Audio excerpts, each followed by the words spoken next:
Fala criminalista, tudo certo? Bem-vindo ao Simplificando Direito Penal e nessa videoaula você vai aprender tudo sobre o crime de denunciação caluniosa, um dos crimes contra a administração da justiça. Então fica aqui comigo até o final desse vídeo porque você vai aprender tudo de mais importante que cai em concurso. Só vou pedir o seu like antes de mais nada para a gente começar muito bem a nossa videoaula de hoje. Beleza? Feito o pedido inicial, vamos começar lendo a letra da lei.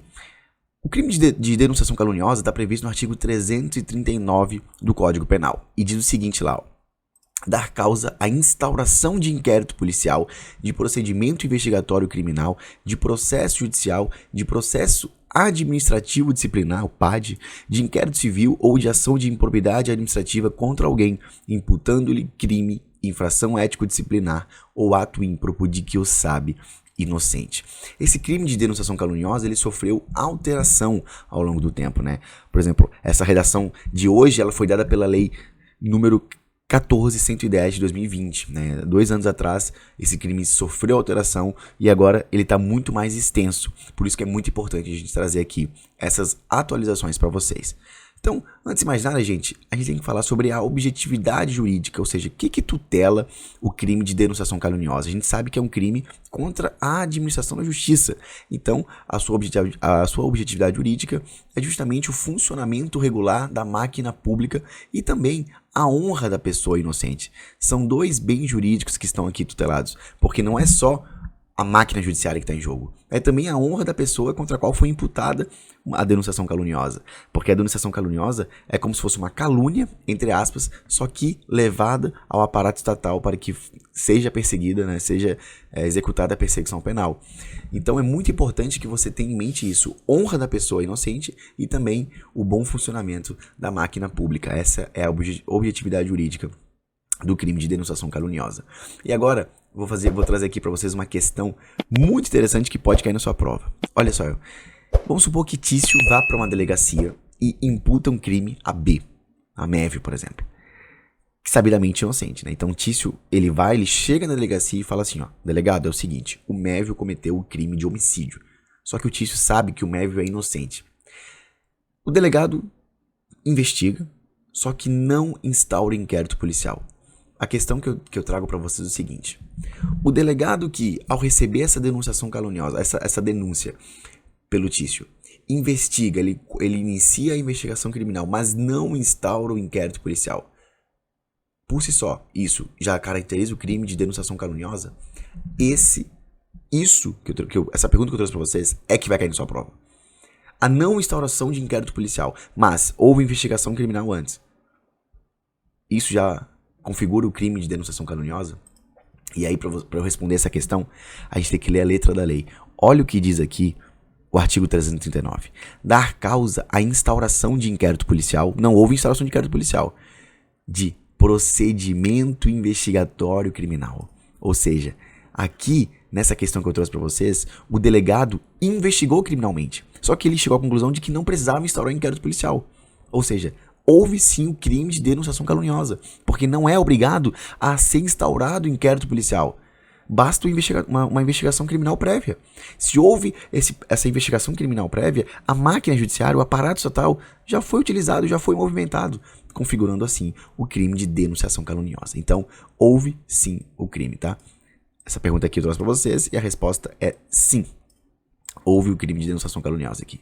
Então, vamos já para a segunda parte aqui, ó, porque no artigo 339 diz o seguinte também, ó, processo judicial, ó, não é só investigação criminal, é processo judicial. E a pergunta que fica é, pode ser civil ou é só criminal? Prevalece na doutrina que esse processo judicial também pode ser civil, até porque se o legislador quisesse que fosse apenas criminal, deixaria claro e explícito na letra da lei. Então pode ser uma ação de indenização por danos morais, pode ser também indenizações na área cíveis, que vai caracterizar também o crime de denunciação caluniosa. Conduta, gente. Qual que é a conduta? Dar causa. Tá também no caput do artigo 339. Dar causa, ou seja, provocar a instauração de inquérito policial, de tudo aquilo.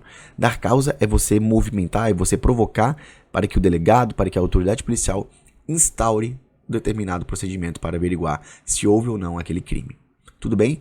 Então, é um crime de forma livre. Ou seja, ele admite qualquer forma de execução. Pode ser de forma oral, pode ser de forma escrita, ou seja, é um crime de forma livre. Isso aí é bem tranquilo também. Agora, uma observação importante aqui. A infração imputada tem que ser determinada. Tem que ser dirigida a pessoa determinada ou determinável. E aí que entra a diferença entre denunciação caluniosa e também a comunicação falsa de crime. Porque quando eu comunico falsamente um crime, eu não imputo alguém. Eu falo assim, ó, houve um crime tal. E aqui na denunciação caluniosa, eu tenho que imputar a você a prática de uma infração penal, sabendo que você é inocente. Então essa prática de infração penal, ela tem que ser determinada. Tem que ser assim, ó, eu acho não, delegado, é o seguinte, você que está assistindo aqui o meu vídeo, cometeu o crime de furto ontem às 10 horas da noite, papai. Ou seja, eu sei que você é inocente e mesmo assim eu quero instaurar o aparato estatal contra você. Então, é uma infração determinada e a pessoa tem que ser determinada ou determinável. Ou seja, eu te dou as características para que o delegado, ao instaurar o inquérito policial, consiga determinar quem é a pessoa contra a qual foi imputada a denunciação. Tudo bem? Então, vai haver o crime de denunciação caluniosa em 3 situações. Primeiro, se o fato não ocorreu, ou seja, eu imputo uma prática de um crime, só que esse crime nunca existiu. Nunca existiu esse crime, e mesmo assim eu vou lá e imputo falsamente, sabidamente que você é inocente, eu imputo a prática de um crime. Eu invento um crime. Então vamos supor que tenha ocorrido o crime de extorsão mediante sequestro. Só que esse crime nunca aconteceu naquela cidade. E mesmo assim eu vou lá e invento isso, crime de denunciação caluniosa. Letra B.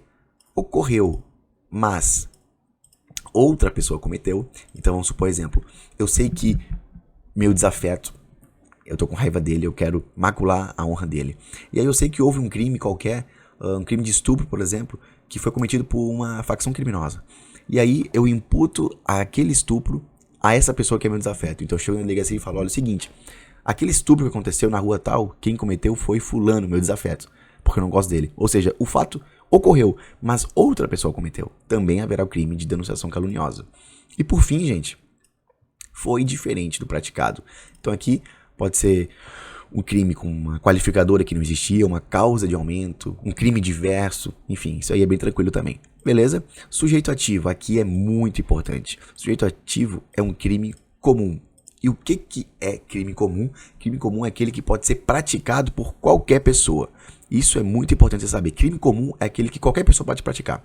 Só que tem uma exceçãozinha aqui que você precisa saber e é a exceção que vai cair na sua prova. Porque olha só, na modalidade dar causa à instauração de inquérito policial, de procedimento investigatório criminal ou de processo judicial criminal, se tal delito for de ação penal pública condicionada à representação ou de ação penal privada, a denunciação caluniosa só poderá ser praticada por quem tem legitimidade para oferecer a representação ou queixa. Então, nesse caso, vai ser crime próprio. Então, por exemplo, vamos supor que um crime de calúnia, de injúria, de difamação, são crimes de ação penal privada. Então, via de regra, tem que ser condicionada a vítima tem que querer aquilo, oferecer a queixa-crime. Então, nesse caso, vai ser crime próprio, porque não é ação penal pública incondicionada. Isso aqui é importante você saber, é uma exceçãozinha muito, muito relevante. Tá gostando do vídeo? Então, por favor, deixe seu like e se inscreva no canal aqui para eu saber que está gostando do nosso conteúdo, beleza? Gente, continuando, sujeito passivo, o Estado. Crime contra a administração da justiça, o primeiro sujeito passivo sempre é o Estado. E em segundo lugar, a pessoa inocente contra quem é imputada a falsa acusação, né? Porque, pelo amor de Deus, feriu a honra da vítima, a honra objetiva da vítima, então também figura no polo passivo do crime de denunciação caluniosa. Qual que é o elemento subjetivo? Sempre que você perceber quando você notar que te cobra elemento subjetivo, pensa na intenção do agente, dolo, culpa. E aqui é muito claro de que o sabe inocente. Então esse crime aqui, ele admite somente o dolo direto. Eu tenho que saber que aquela pessoa é inocente. Eu preciso saber que aquela pessoa é inocente. E aqui entra um pulo do gato interessante. Porque, ó, é o dolo direto. Se o agente tinha dúvida sobre o crime, não vai haver denunciação caluniosa. Porque, vamos combinar o seguinte, vamos supor que eu tenha dúvidas que aconteceu um crime de tráfico de drogas na minha região. E aí eu chego na delegacia e falo, olha, é o seguinte, eu acho que aconteceu um crime de tráfico de drogas e tal, na rua tal, tá incomodando, tá violento, as pessoas estão cometendo assaltos. Eu queria que investigasse isso. E aí o delegado instaura o inquérito policial, investiga e chega à conclusão de que não houve o crime de tráfico de drogas. E aí? Houve denunciação caluniosa nesse caso? Não, porque eu achava que tinha cometido eu achava que existia o crime de tráfico de drogas por tal pessoa. Eu não sabia, eu não tinha certeza que aquela pessoa era inocente, eu tinha dúvida. Por isso que eu instaurei, que eu denunciei a delegacia. Senão todo mundo teria medo de denunciar, de fazer denúncia anônima. Porque se fosse descoberto que aquela pessoa é inocente, seria imputado a ela o crime de denunciação caluniosa. Então, o dolo aqui é direto. Eu tenho que saber que você é inocente e mesmo assim imputar a prática de alguma infração penal. Beleza? Ó, o STJ é muito claro nesse sentido aqui, ó. Deixa eu mostrar para vocês aqui. O crime de denunciação caluniosa exige, ou seja, necessita que o agente tenha conhecimento da inocência da vítima. Conhecimento da inocência da vítima. E mesmo assim, movimente dolosamente a máquina judiciária com a intenção de prejudicar a vítima.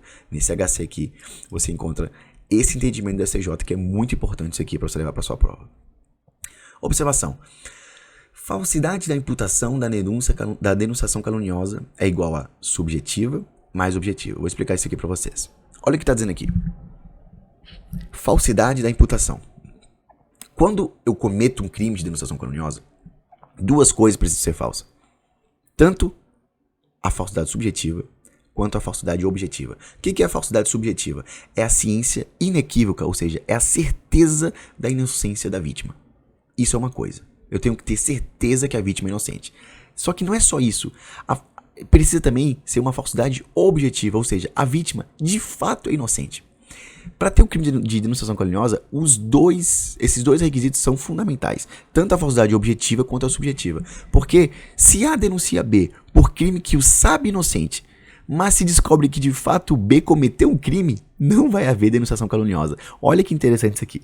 Eu quero macular a honra do meu desafeto e imputo a ele a prática de um crime. Chego na delegacia e falo, olha, meu desafeto cometeu o crime tal, papá, e eu sei que ele é inocente, eu tenho certeza que ele é inocente, eu só queria cometer o crime de denunciação caluniosa. Vamos supor que aí é instaurado um inquérito policial e se descobre que o B cometeu aquele crime. Não vai haver o crime de denunciação caluniosa, por mais que seja um exemplo estranho, né, de ocorrer na vida real, tá aí um exemplo para vocês que pode acontecer, tá? Consumação em tentativa é um crime material, beleza? Isso aqui é tranquilo, consuma-se com a produção do resultado naturalístico, né? Você tem que dar causa à instalação do inquérito e tudo mais. E existe também causa de aumento e de diminuição da pena. A causa de aumento, no parágrafo 1º, é o anonimato, né? O anonimato demonstra ainda mais reprovabilidade do comportamento, não pode ser feito por mensagem apócrifa, que é o anonimato, e nome suposto, que é o nome fictício. Então, se a denunciação caluniosa for feita por anonimato, por denúncia anônima, por exemplo, haverá essa causa de aumento da pena.